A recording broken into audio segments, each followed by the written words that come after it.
आज हम जानेंगे कि वह कौन सी भाग्यशाली राशियां हैं जिनके संतान की योग वर्ष 2023 में 22 अप्रैल 2023 से पूरे वर्ष 2023 तक और वर्ष 2024 में 1 मई 2024 तक, जनवरी से लेकर के और 1 मई 2024 तक बन रहा है। तो वह 5 भाग्यशाली राशियां कौन सी हैं और किस कारण से यह योग बन रहा है, इसके बारे में जानेंगे। नमस्कार, मैं पंडित राजकुमार दुबे आप सभी का स्वागत करता हूं। तो आइए हम सबसे पहले जानें कि यह योग जो है किस कारण से बन रहा है। तो देवगुरु बृहस्पति 22 अप्रैल 2023 को अपनी मीन राशि में थे, तो इस 22 अप्रैल 2023 को मेष राशि में जा रहे हैं। मेष राशि में यह आपका पूरा वर्ष 22 अप्रैल 2023 से पूरे 2023 में और वर्ष 2024 में जनवरी से लेकर के और 1 मई 2024 तक यहाँ पर रहेंगे। तो यह योग आप लोगों के लिए लगभग 1 साल से अधिक के लिए बन रहा है। तो जो भी हम राशि जिनका भी हम नाम लेंगे, आप सभी के लिए यह योग आपका 22 अप्रैल 2023 से और 1 मई 2024 तक देवगुरु बृहस्पति के गोचर के कारण बनेगा। अब आइए जाने कि जिन लोगों का भी हम नाम बताएंगे, वह आपके जो भी हम बताएंगे वह आपकी जो राशि नाम होता है जन्म कुंडली के आधार पे, उस राशि नाम पर यह प्रभावी होगा। तो राशि नाम पर यह लागू होगा। अगर आप लोगों की कुंडली नहीं है तो फिर पुकार नाम पर देख सकते हैं, लेकिन पुकार नाम पर इसका प्रभाव बहुत ही कम होता है। राशि नाम पर ही यह लागू होता है। इसके अलावा अगर लग्न की बात करें तो लग्न पर भी यह लागू होगा। लग्न पर थोड़ा प्रभाव कम होगा, लेकिन लग्न पर भी यह लागू होगा। तो जो भी हम राशि बताएंगे वह आप अपनी जन्म राशि समझेंगे, राशि का नाम, या फिर आप अपना लग्न भी समझेंगे। तो लग्न पर भी लागू होगा, लग्न पर थोड़ा कम, लेकिन राशि पर पूर्ण रूप से यह प्रभावी होगा। तो आइए जाने कि वह 5 राशियां कौन कौन सी हैं। तो 5 राशियों में 4 राशियों के लिए पूर्ण योग बन रहा है। एक राशि के लिए थोड़ा जो है अधिक दवा कराना पड़ेगा, उसके बाद से या फिर थोड़ा देखभाल करना पड़ेगा, तब जा करके संतान के योग बनेंगे। तो वह 5 राशियां कौन कौन सी हैं। तो अगर इसमें जो भी राशि हम नहीं बताएंगे तो उन राशियों के लिए भी हो सकता है कि आपका संतान का योग बन रहा हो, तो वह अन्य गोचर के कारण या फिर आपकी कुंडली में अगर पंचम भाव से ही संतान का विचार किया जाता है, तो पंचम भाव में जो ग्रह बैठा है उसके महादशा या अंतर्दशा चल रही होती है, तो उसके कारण भी संतान का योग बनता है। या उस भाव में बैठे हुए ग्रह की भी महादशा या अंतर्दशा में संतान का योग बनता है, या उस भाव पर अगर किसी ग्रह की दृष्टि है तो उसकी भी महादशा या अंतर्दशा में संतान का योग बनता है। तो यह बिना कुंडली देखे बताना संभव नहीं है। तो यह फिलहाल केवल जो है गुरुदेव के गोचर के कारण जिन राशियों के संतान की योग बन रहे हैं उनका हम इसमें विवरण बता रहे हैं। तो आइए हम जानें कि वह कौन कौन सी राशियां हैं। तो इसमें जो सबसे पहली राशि है वह है मेष राशि। मेष राशि वालों के लिए देवगुरु बृहस्पति गोचर करते हुए आप लोगों की खुद की राशि पर ही गोचर कर रहे हैं। या मेष लग्न है तो मेष लग्न में ही आपके देवगुरु बृहस्पति का गोचर हो रहा है। लग्न पर देवगुरु बृहस्पति का गोचर होने के कारण आपका व्यक्तित्व में और निखार हो जाता है और आपका जो भी गुण है, जो संतान उत्पत्ति की, उस गुण में और अधिक वृद्धि हो जाती है। तो देवगुरु बृहस्पति लग्न में ही आपकी राशि पर ही गोचर कर रहे हैं और यहाँ से बैठ कर के देवगुरु बृहस्पति की दृष्टि में अमृत होता है। उनकी अमृतमयी दृष्टि आपके पंचम भाव पर पड़ रही है। 5वीं दृष्टि, पंचम भाव को संतान का भाव कहते हैं, इसी से 5वें भाव से ही संतान का विचार होता है। तो संतान भाव पर देवगुरु बृहस्पति की अमृतमयी दृष्टि होने के कारण देवगुरु बृहस्पति संतान के आपके पूर्ण योग बना रहे हैं। तो आप लोगों के लिए संतान के पूर्ण योग बन रहे हैं। इसके अलावा देवगुरु बृहस्पति यहाँ से बैठ करके उनकी 7वीं दृष्टि आपके सप्तम भाव पर पड़ रही है। सप्तम भाव से अगर पुरुष हैं तो पत्नी है तो मतलब लेडीज हैं तो आपके पति का विचार किया जाता है। तो सप्तम भाव पर देवगुरु बृहस्पति की दृष्टि होने के कारण आपका जो अपोजिट पार्टनर होगा उसका भी व्यक्तित्व आकर्षक हो जाएगा, उसके व्यक्तित्व में भी निखार आएगा, जिसके कारण से संतान उत्पत्ति का गुण उसका बढ़ जाएगा, जिसके कारण संतान होने के योग बनेंगे। इसके अलावा देवगुरु बृहस्पति की 9वीं दृष्टि आपके भाग्य भाव पर पड़ रही है। भाग्य भाव पर देवगुरु बृहस्पति की अमृतमयी दृष्टि होने के कारण इस समय आपको भाग्य का भी पूर्ण सहयोग मिलेगा, जिसके कारण से आपके संतान के योग बनेंगे। तो इस तरह से जो लोग भी मेष राशि के हैं, मेष राशि वालों के लिए आपका स्वयं का और आपके अपोजिट पार्टनर दोनों का संतान उत्पत्ति का गुण आपका बढ़ जाएगा, क्योंकि लग्न में आपकी राशि पर स्वयं बैठे हुए हैं और आपके अपोजिट पार्टनर जो भी होता है उस भाव पर भी देवगुरु बृहस्पति की दृष्टि है।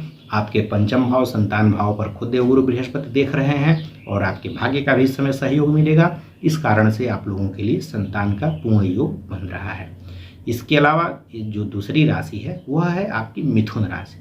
मिथुन राशि वालों के लिए भी देवगुरु बृहस्पति गति करते हुए आपके लाभ भाव में, आपके एकादश भाव में गोचर कर रहे हैं। जैसा कि बगल में चार्ट में आपको दिख रहा होगा, एकादश भाव में बैठे हुए हैं देवगुरु बृहस्पति। एकादश भाव को लाभ भाव कहा जाता है। तो यहाँ से बैठ करके आपके लिए लाभ के योग बना रहे हैं।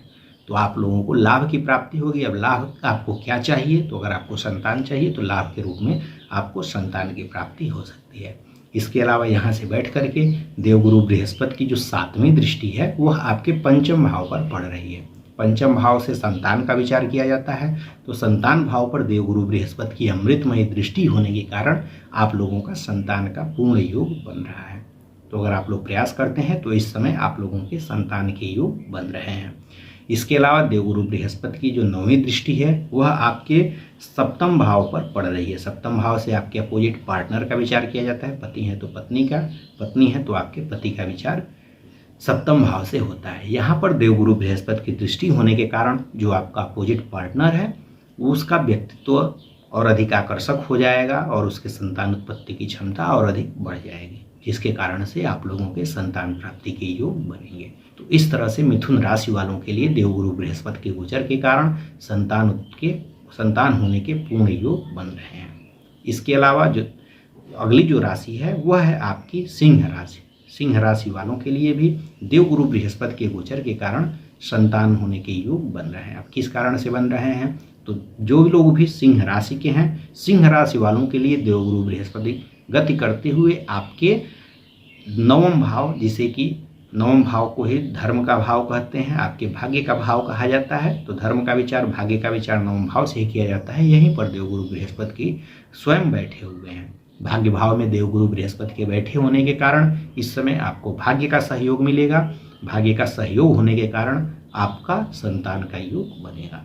इसके अलावा यहाँ से बैठ करके देवगुरु बृहस्पति की जो 5वीं दृष्टि है वह आपकी राशि पर पड़ रही है। सिंह राशि पर देवगुरु बृहस्पति की 5वीं दृष्टि पड़ेगी, जिसके कारण से आपका व्यक्तित्व और अधिक आकर्षक होगा। आपके व्यक्तित्व में संतान उत्पत्ति का गुण और अधिक विकसित होगा, जिसके कारण से भी संतान के योग बनेंगे।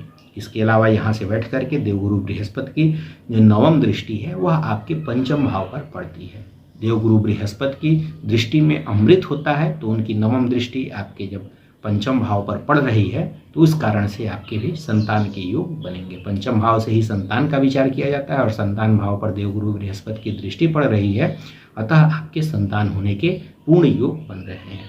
तो जो लोग भी सिंह राशि के हैं, सिंह राशि वालों के लिए आपका भाग्य का सहयोग मिलेगा, आपका व्यक्तित्व और अधिक आकर्षक हो जाएगा और साथ ही साथ संतान भाव पर देवगुरु बृहस्पति की दृष्टि होने के कारण आपके संतान होने के पूर्ण योग बन रहे हैं। तो जो लोग भी सिंह राशि के हैं, आप लोगों के लिए भी पूर्ण योग बन रहा है।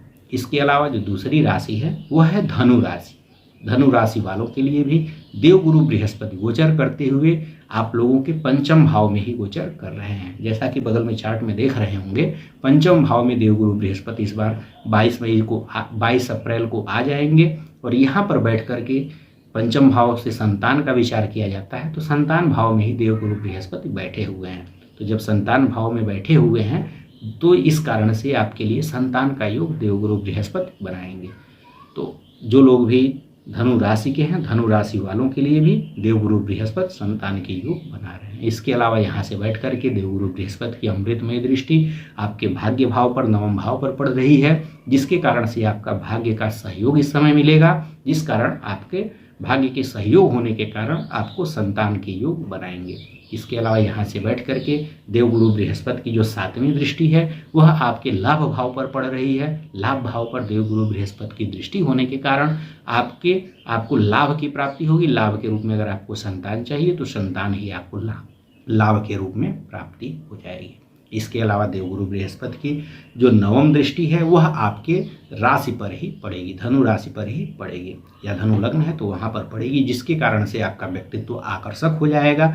उनकी दृष्टि में अमृत होता है, जिस कारण आपका व्यक्तित्व आकर्षक होगा, आप में संतान उत्पत्ति का गुण और अधिक बढ़ जाएगा, जिसके कारण से आपके संतान होने के योग बनेंगे।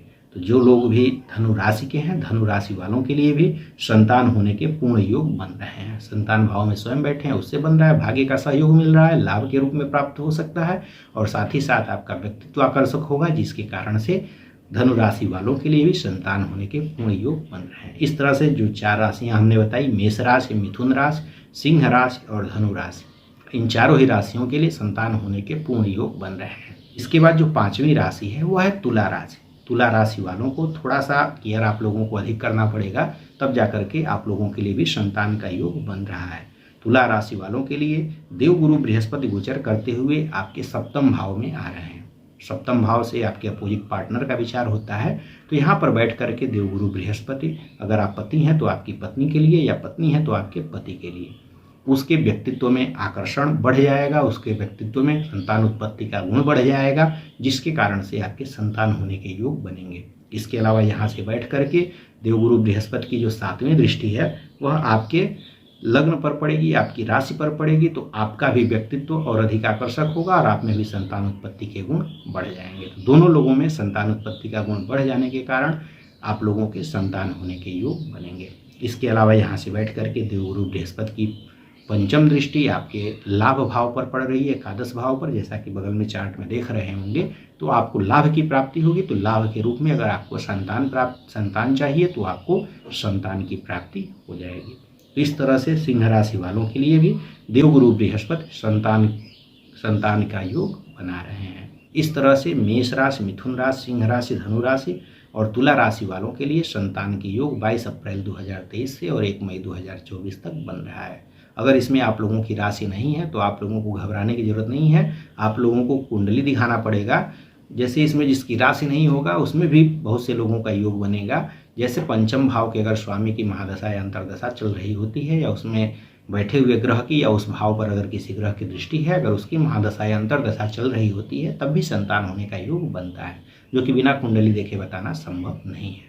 अतः अगर आप लोगों का इसमें राशि नहीं है और अगर आप लोग जानना चाहते हैं तो आप लोग अपनी कुंडली शुल्क दे करके दिखा सकते हैं। या फिर जिन लोगों का बहुत अधिक समय बीत गया हो और संतान नहीं हो रहा हो, तो अगर आप लोगों की कुंडली हो या फिर जन्म तिथि, जन्म समय या जन्म स्थल का मालूम हो अगर आप लोगों को, तो आप लोग हमारे द्वारा आप लोग शुल्क दे करके और कुंडली दिखा सकते हैं। आशा करता हूं कि यह जानकारी आपको अच्छी लगी होगी। इसी तरह की और उपयोगी जानकारी के साथ आप सभी के समक्ष पुनः उपस्थित होंगे। तब तक के लिए धन्यवाद। हर हर महादेव।